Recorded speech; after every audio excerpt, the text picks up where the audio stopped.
Welcome to the Daily Plunge. We're in the book of Nehemiah, chapter 13. What's the one thing that we know that Nehemiah was focused on accomplishing? It was building the wall, and that has been done. But is everything settled? Absolutely not. In fact, as soon as the wall is done, now we read about how there are other troubles. And just because they've achieved this milestone doesn't mean that they've arrived at their purpose, which is to be God's people. In fact, it's unraveling once again.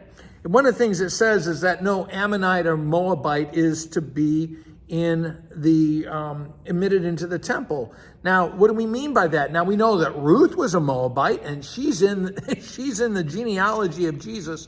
So what is the point here? It's not that those people are to be excluded from faith. But Ruth really became an Israelite. These are people who remained committed pagans, worshiping other gods. And it says they're not supposed to have anything to do with the temple because they are people, as it says, like with Balak, that are opposed to the worship of God and to God's purpose God's people's purpose for being.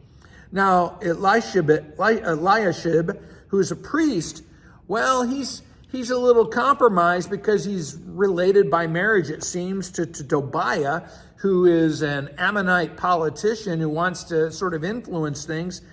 And he clears out the sacristy, one of the storerooms in the temple, so this guy can have an apartment.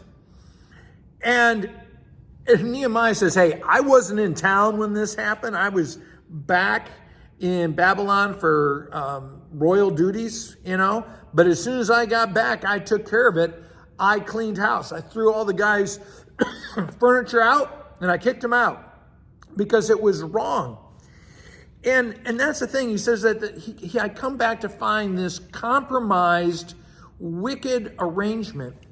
And sometimes that happens in our churches where leaders are compromised and are not staying focused on what it means to be the people of God.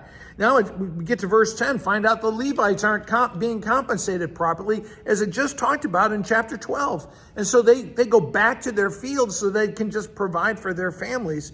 And it says, I put trustworthy people in place, which begs the question that Eliashib and perhaps others were skimming off the top or not taking care of the Levites. They weren't doing what they were supposed to.